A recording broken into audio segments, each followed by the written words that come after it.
All right, interesting twist to the plot of Matthew Stafford testing positive for COVID-19. He indeed did test positive. There was some talks out there that he had just came in contact with somebody that had the virus. According to Albert Breer, he tested negative twice, Wednesday and Thursday, and then tested positive on Friday. So let's talk about it shortly. Appreciate everybody for checking in. Check out our Detroit Lions Talk playlist for more videos like this. And I just put an interesting plot there, just to let you know the testing isn't 100% accurate. They tell you that. First they were swabbing their nose, then they swabbing the back of your throat. So apparently Stafford tested negative Wednesday, Thursday, and then tested positive on Friday. Now there are a couple scenarios that could have happened. He could have contracted it from Thursday to Friday, going to the grocery store, out and about, training, or whatever the situation may be. He could have went to Best Buy and got it. That is an actual thing. Now, one of the other things that could have happened is it could have been a false positive. All right? It's been a lot of those going around right here. This is why they have them testing 3 times. You know what I'm saying? So, at the end of the day, a lot of people jumping down Matthew Stafford's throat saying that, he was irresponsible out there training and he should have been protecting himself. At the end of the day, he tested negative twice. So this is let you know, anybody that haven't taken the test, they tell you that it's the rapid test, the 48-hour test, whatever it is, the throat, the nose, is not accurate. It's so much that they don't know about the virus.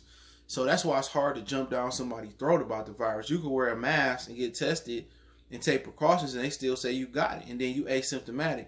Of course he's asymptomatic because he doesn't fucking have it. All right, that testing isn't 100%.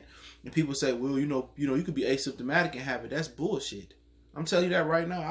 I don't believe that. I just don't think they testing is accurate enough. Honestly, I think if you don't show symptoms, you don't have it. And I don't care what they say. This is my opinion. And it's just how I think about it, because this dude tested negative twice and then he tested positive, Matthew Stafford. Then, he don't have no symptoms. Of course, he don't have it. They going around trying to, they still guessing and they still researching and they still breaking down the virus. And, again, they might try another way to test it again. They might start taking blood, swabbing your ears, swabbing your eyes. You don't know what they're going to come up with next. So at the end of the day, for people saying, he's careless, he's reckless, he's the leader of the team, and they basically count their chickens before they hatch. As far as giving criticism to Matthew Stafford, I think he deserves an apology, because once again, you have to wait and see. A lot of these tests ain't 100% positive, and that's what makes it tricky. There was some inconclusive tests in the NBA bubble with the Sacramento Kings I was reading this morning.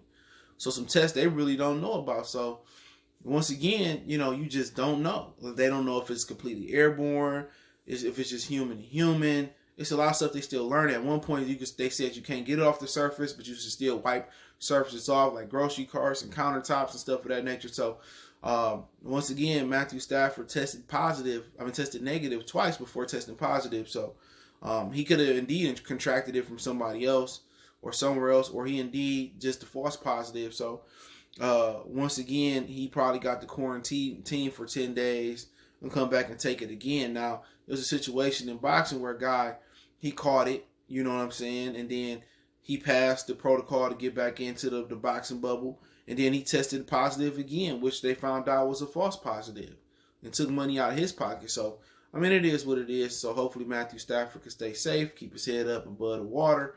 I think he'll be all right, and there's no need to search for another quarterback. I expect he to be there in 10 days. Remember, they just doing strength and conditioning right now. They took their little pictures, yesterday, and their jerseys and stuff of that nature. So a lot of dudes cleared the protocol, so that's good. They moved the opt-out date to Wednesday. Some people complaining about that. So some players got to bust a move, or, they got to stay. So past Wednesday, you can be penalized. So let me know what it is. And then there was a baseball player that just left the Mets. You know what I'm saying? He just cleaned this shit out and just left all the way together and left the bubble. So it's getting crazy out here. But let me know what you guys think about the story. Don't forget, you can follow us on Facebook, Instagram, Twitter. You can reach out if you have a business question, inquiry, sponsorship, video request. Keep sharing the videos. Want to make a donation to the channel? Just keep sharing them with Cash App, PayPal in the description. Anytime you need to reach out for a business question, inquiry, sponsorship, or just some YouTube advice, or just some advice and chop it up, Twitter links in the description. That's the fastest way. Then Facebook, then IG. One time for the one time. It's your boy CJ Goodfellow, Motor City Sports Talk. Don't forget to check out the channel out, Goodfellow Sports TV, for more sports, music, news, and entertainment. We on.